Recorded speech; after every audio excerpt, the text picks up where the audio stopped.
Hey, this is Katie from katiegoesplatinum.com, my blog dedicated to gray hair. And as you know, I like to feature stories with women who've gone through the gray hair transition. So today I'm speaking to Sandra Sallin. She can be found at Instagram on @Sandra Sallin. And she is a blast to talk to on Instagram and in real life. And I have her biography here. I can't memorize lines, so I have to read it, but I love it. So Sandra is 79. She's an artist and has had many solo shows both in galleries and in museums. Her work has been featured in magazines both national and international. And she used to act in commercials for products like Coke, Folgers Coffee, Canada Dry, Crest, Ford, and many others. She taught a class at UCLA Extension for artists entitled Getting Known, Being Shown, How to Become a Professional Artist. That sounds like a great class. She's flown in a Spitfire, a British fighter plane, been kissed by wolves in the Sawtooth Wilderness. She loves makeup and has way too many lipsticks, and she really enjoys making IGTV videos for Instagram. So thanks for being here today, Sandra. It's really exciting to talk to you again. Thank you. It's really fun. I'm looking forward to it. Yeah, so we met when we went to a Silver Sister event. I think was that January or February this year, before the whole COVID thing. Yeah. And I instantly saw you from across the room. I'm like, I want to get to know that lady. I loved the way you and your friend Bonnie were dressed. Like you stood out in the crowd. And I'm not always good at dressing myself. So I'm trying to be better. So I saw you and I instantly was like, wow, you have style. So. I should have worn that outfit. Oh, that was a great outfit. So tell us what made you decide to go gray and stop dyeing your hair. Okay, this was before anybody went gray. About 25, I think it was about 25 years ago, I went to a party. This was up in Sun Valley, Idaho, and the hostess of the party had always had red hair. She'd always dyed her hair very obviously red. And I think she had some disease, and her doctor said that she needed to stop dyeing her hair. So she was gray, and she was gorgeous, gorgeous. The softness of the brown mixed with the gray, she was stunning. And I saw that, and I said, I'm going gray. That's it. I'm going gray. I've been going to get my hair colored every 3 weeks. It took, 3 hours. I didn't really like the color. I hated it, but I didn't think that there was an alternative. Nobody in Los Angeles had gray hair. There was just nobody. So I saw my friend with gray hair and I immediately said, I'm doing it. And you're going to ask, what did other people think, right? Yeah. Mm-hmm. First of all, there was no internet. There were no Facebook groups. There was nothing. Everybody said no. The hairdresser, my friends, my relatives, my husband, he at first said no until I said, I'm doing it. And then he said, okay, I'll support you. You're beautiful to me no matter what. So fortunately, my hair was short and I just kept on cutting it. I'll send you a photograph of me with kind of half and half. And it looked pretty bad, but it wasn't that bad. I wore a hat a lot because I was in, I think I was in Hawaii at part of it. And so I wore a hat a lot, which was great, but I did it. And I didn't care. I didn't care what anybody said. I was doing it.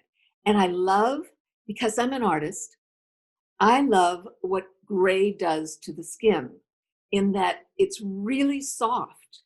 There's a softness about gray. I've been looking at, you've been posting on IGTV and you've been posting before and afters. And there's no question, everybody looks beautiful with gray hair. I agree with you. It's so softening for the skin. And when I look back at my pictures with my dyed hair, it looks so dark now. I don't know what I was thinking, but at the time it seemed like the right thing to do. I can't tell you how many friends dye their hair, and I don't know, do they not see how harsh, how dark it is in the mirror? Right. So, I mean, you do have to change your makeup. You do have to change colors. You do have to think about the colors of clothes you're wearing. I mean, you do have to make some accommodations to it. Right. I just did a video last week with Jen Thoden, who's a color analyst, and she said for people who've stopped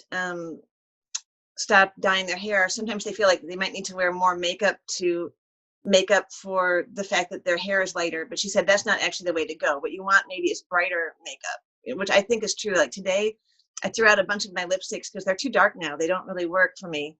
But my skin glows with my gray hair and when I have a brighter lipstick on.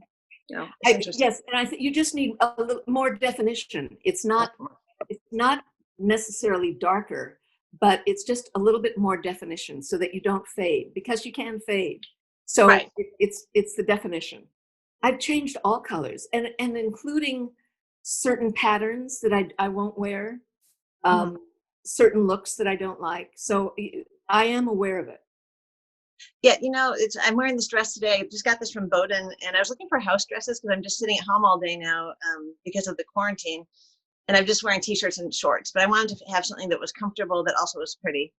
And I would never have worn this a few years ago. It was too light for me, or I just would have felt different. But now I feel like with my gray hair, when I go out in public, which I'm not doing as much these days, but when I go out in public, I feel like I kind of want to celebrate and have a little fun and just be a little brighter. That pink blouse on you is perfect with your gray hair. Thank you. I'm really aware of how colors interact with my gray, such as you'll never see me in beige. You'll never see me in a color that does not complement my hair. Thus, I'll wear a bright white, lavender, navy blue looks really good. I do have a lot of black. At the same time, I don't really like, I'm trying to get away from black, but I wear pretty clean colors. And I don't wear little tiny, because I'm also old. You know, I'm an old lady. I have to be aware of what I'm wearing.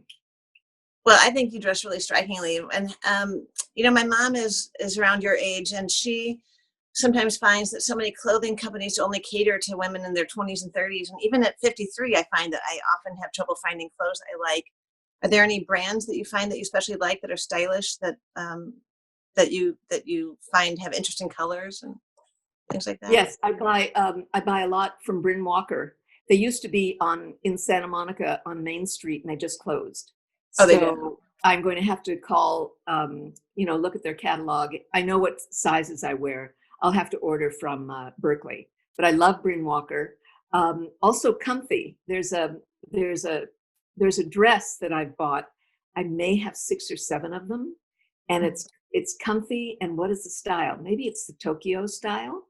I can't remember right now, but I love comfy, and I'll buy a lot from catalogs because I walk into department stores, they do not have clothes for me. Another clothing line called Tulip that I like, and I get this shirt is Tulip, and it's the what do you call it? The style is called Logan, and maybe I've got them in 7 or 8 colors because they fit over my boobs, and they're great colors, and they're kind of like a tunic, and I wear them with tights, and I love them.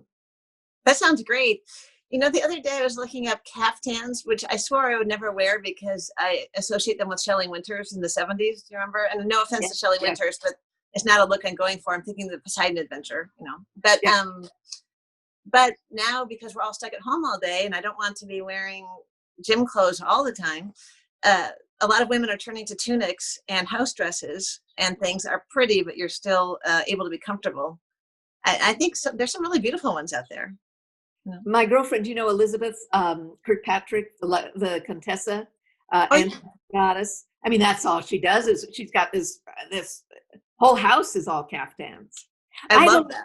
I'm afraid that if I wore a caftan, I'd look like just kind of be big and out there. And well, that's the problem. If you have big breasts, it kind of hangs like a tent more than exactly. So we say I am well endowed, better known as big boobs, and so it's hard finding clothes. That's one of my biggest frustrations, and actually, because I'm a 32 double D, which is really hard to find clothes for that because I'm small in my frame, but my chest is big. So usually, if I try to get something for my chest, it's too big here, So actually, I'm thinking about getting a breast reduction once this quarantine is over because I'm sick of dealing with it, and it's uncomfortable. I end up with divots in my shoulders at the end of the day. Do you have that problem? Or? If I had it, if I could, I would have had a breast reduction, but I've had a number of surgeries, and my doctor said, Sandy, I don't want you going under general again. Oh, okay, that makes sense. So, but otherwise I would in a minute. I meant to ask you, when you went gray in Los Angeles, what year was that? Well, let's see. Approximately. So it had to be maybe 19, about maybe 1995, around then. Okay. Because what's this, 20? So 25 would be maybe about 1995. Nobody. That's when I moved to Los Angeles in 1993, and the first thing that struck me on the street was that it was pretty artificial, especially in the early 90s. Like everybody had implants, and not that there's anything wrong with that, but I coming from the Midwest, I'd never seen that before. There was such an emphasis on appearance here that I hadn't experienced in the Midwest, you know. And absolutely, there still is. It's crazy. Have you gone out to lunch with women who are, let's say, well, I don't know, who are dieting? Have you ever ordered a salad with somebody? Oh yeah, and they don't eat anything. No, right. They have air and they have egg whites and lettuce. Yeah. I went to a bridal shower years ago at a restaurant, and I was the only person who ate my dinner. They ordered full entrees, but nobody touched them. They literally sat there with the entree, and then the waiter took them away at the end of the meal. It was the strangest, most LA dinner experience I've ever had. Isn't that, see what I mean? Yeah. So there, you and I with our big boobs trying to find clothes.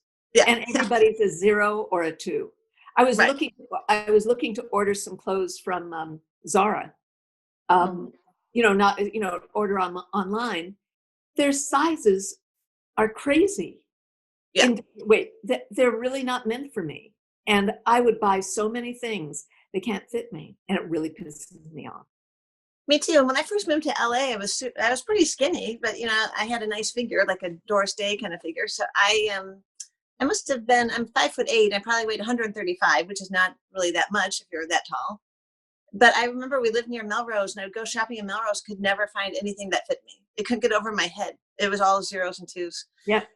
Right. So I think so the reason I'm bringing this all up is, if you're not from Los Angeles, I think people who aren't from Los Angeles might not understand the magnitude of going gray in Los Angeles, because it's such an image-centric city. And this is what I don't understand. Everybody wants to look younger. Why? Right. What do you get being younger? Well, maybe I don't know, but I'm terribly proud that I'm going to be 80. Mm-hmm. I'm still here. Right. And then you think about the people who passed away and they didn't have that chance. Of course, it's harder to get older. We don't like seeing our face change. And some women do really, unfortunately, experience that feeling of feeling invisible. But I'd rather go through any of that than to not be here with my family and friends. People talk about being invisible. I refuse to be invisible. I will demand service, and in a very nice way, but I'll simply go to a counter and say, would you please help me? I'm not going to be invisible because I'm not invisible. You're only invisible if you allow it. And I agree with you. And if somebody doesn't pay attention to me, I don't care. Right. I'm still me. I'm happy. I don't care. Don't pay attention to me. That's fine. In terms of the gray hair care products, like shampoos, do you tend to use just regular shampoo and conditioner, or do you use specific ones for gray hair? I've got it all. When I first went gray, I wore my hair really, really, really short. And I'd use that Clairol product, the Silver Lights. Silver Lights, and I'd use a Japanese balm that was really sticky, and I just put it through my hair, and it was very, very short, so I had no problem. Then I know what happened. I broke my wrist, and I couldn't wash my hair. So I went to one of those blow dry places, and the woman there said, "Why do you have short hair? You've got such great bones. You should let your hair grow." Well, that started it all. Mm-hmm. So now I've got my showers filled with all sorts of unguents and shampoos, and now I was getting my hair straightened. My hair is very wiry, kinky. It's hard for me to blow out. I just did an IGTV, and I was bemoaning my long hair, that it isn't straightened, and they were saying that I should try using those Velcro rollers. So that's what I did today, and and it looks like it's a little too done. I'm not used to that, but yes, I use I use a lot of Wow products. I use Orbe purple shampoo. I use almost anything. I'm desperate. Have you tried using the Revlon one-step blow dryer brush for your hair? Because if you have coarse or wiry hair, it really smooths it out. So. I think I've got one. I'm telling you that I get all of these things. The Yeah. thing that's worked for me is John Frieda's curling brush. Mm-hmm. Sounds like the same idea. I'm going to try the Revlon. I'll try, but my hair is not. It's cut. Your hair is very, very thick and very long. It is now, yeah. So. And so it grabs, and also a lot of times the heat will turn my hair yellow. Yeah, I only use them on low because I'm afraid of that. So I use it on low, and I don't use it very often. I think I use the Revlon brush at most once a week. On the other days, I let my hair dry naturally, which I couldn't do for years because it would just turn into a frizzy mess. But now it actually just dries nicely. So really, yeah. I mean, it's wavy, but the only thing I do is I spray a little coconut oil or something on it to keep it from getting fuzzy looking. So, yeah. But I never could do that before. Is all of this on your website? Yeah, it should be in my 2-year transition post. Or I have one called How I Take Care of My Gray Hair. Okay. And it talks about that. So. I haven't tried the coconut oil. I bet my hair would love it. You know what I've discovered is that my nails were breaking. Mm-hmm. I mean, that I'd look at that, I'd walk over here and my nails would break. I wouldn't do anything and my nails would break. So I thought of, maybe they need moisture. So I've been I have some oil by my computer in the house. I have oil by the computer in the studio and next to my bed. And I've been putting it on. I'd say it's been about 3 or 4 weeks, and it's made a huge difference. You get older, and you know what? I guess you get dried out. Yeah, I know. I feel like my skin is so dry and nothing's helping, and I don't drink enough water. But oh well, you can't do everything. I've got a IGTV about skincare. I'm really into it. So I mean, if you're feeling that dry, I would use an essence, on your skin. It's like a drink of water for your skin. Okay, I'll look at that. And I'll look at your video, and I'll post a link to your video too down below. Okay. I definitely want people to head over to your website because I took a peek at it yesterday, and I've looked at it before, but I bookmarked it this time because it's so beautiful. I love your. Is it mainly botanical art that you do? It's so beautiful. I paint flowers, but it's not just flower painting.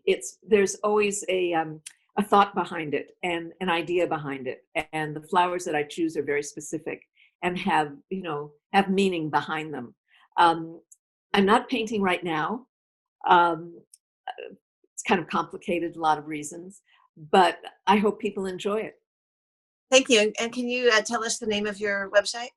So I've got the website for my art is sandrasallin.com. That's easy. The website for my blog is apartfrommyart.com. And I talk about all sorts of stuff. On my blog, I talk about makeup, jewelry, stories of my family, stories of my I've got funny stories about my mother and growing up. I love seeing your Instagram updates. You had those beautiful wedding photos of your mother when she got married, and those were gorgeous. So what I've been doing, my sister wants to have books, not genealogy books, but stories about my father and his family and my mother and her family. And they've got all of these photos that are very, very old and have lots of damage. I love photo restoration. So my job has been doing all the photo restoration. And suddenly I'm looking at these pictures, noticing, because I have to go in so deeply, I'm noticing rings and jewelry. I've started wearing my mother's cameo. I've got, let's see here. I've got this. I haven't seen this in one of the photos yet. Oh, wow. Is it Bakelite? Yeah. Oh, beautiful. You know what though? It's broken. And I wonder, do you think it can be fixed? I bet they could fix that somehow. There must be a good jeweler who could do that. So I in my my latest IGT, I was wearing my mother's cameo that I saw in all of her photos. So it's been a wonderful journey, and I love doing photo restoration. I'm really an obsessive kind of person. I love that. Are you doing it digitally or some other ways? No, I'm doing Photoshop and Lightroom. Oh, wonderful. I also I love challenges. I love learning something hard. So, and to me, Photoshop, my God, if you're away from it for a week, you forget everything. I forget everything. So I'm using Photoshop and using Lightroom. Oh, wonderful. I've been trying to really work hard on my Photoshop skills too. And you're right. If you don't use it enough, then you forget and you have to start over. There's a guy on YouTube I have a little crush on. His name is Pix Imperfect, Pix Imperfect. He's so charming and he really explains Photoshop well. So I'll link to him too, but you should definitely check him out and subscribe to him. Great. I love watching YouTube videos.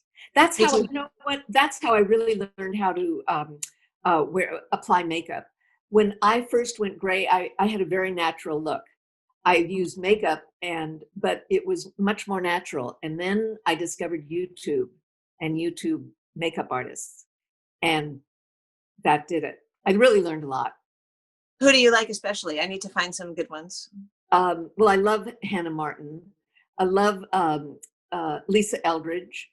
There are not a lot of ladies who have gray hair who do makeup videos. I would buy all of these products meant for 20 and 30-year-olds and couldn't understand why they didn't work. And that's one of the reasons I started these IGTV videos, because nobody was aiming anything at a gray-haired older woman. There's nothing. And have you seen Nicole Johnson on Fresh Beauty Studio? She has. Yes, I have. Yeah. She. I bought some of her lipstick colors too, and they really work well with gray hairs. Oh, I haven't bought any of her products. You know what I've fallen in love with? Beauty Pie. Do you know about that? No. Okay, I think I need to do a video about Beauty Pie. It's like Costco in terms of you pay an entry fee, but then the products are all made in Italy and Switzerland, and they're incredible products that you pay a pittance for. It's amazing. Really? Yeah, that sounds great. Yeah, I'm going to have to do a IGTV on that. Like, you're right. There aren't a lot of videos for makeup for older women or for gray-haired women. And my big pet peeve is I mean, I'm only 53. I don't feel like should be in the target market for makeup. But when I go to makeup counters, they always slather the makeup on me to the point where I almost burst into tears. It takes so long to take off all that makeup. I just want a light, fresh look, and I leave there looking like a painted lady, or transvestite, which, no offense to transvestites, but as a woman, I don't want to look like a woman pretending to be a woman. You're right. I had I had one of those makeovers at, I think it was at Barney's a few years ago, and I immediately went home and took it all off. It's terrible. Yeah. It feels heavy on your face, and I'm very pale, and they always insist on putting bronzer on me, even though I tell them I don't want bronzer, because I've never had a tan in my life. I mean, against my will, I wish I could have a tan. That's not how I am. My skin doesn't tan. So they put bronzer on me, and it doesn't go with my coloring, and I always end up mad that I fell for that again. So. Well, I'm wearing bronzer, but I just found a new one today that is so light and so thin that I don't even think you can see it. No, it looks nice. It looks natural. What happens is when you put makeup on and your face is kind of one color, you need to put some planes in there. You need to get some colors so that you're not just one color. But you need, but somebody, they should custom makeup you to the look you feel comfortable with. Right, and they never do. They always just put you into the look of the day. Right. So yeah, it's frustrating. No. Well, they're trying to sell product. That's true. Yeah. Oh well, thank you so much for talking to me today. It was a lot of fun. Love it. It was wonderful. meeting you, and remember we all had lunch together. That was so fun. I wish we could do that again once things get back to normal. Yeah, we will. We will. For sure. Thank you. I love talking to you, and I'll post all the links in the comments below. Great. It's wonderful. Thank you so much, Katie. Sure. Thank you. Thanks for coming on my little show. My pleasure. Thank you for asking. You're welcome. Bye-bye. Bye.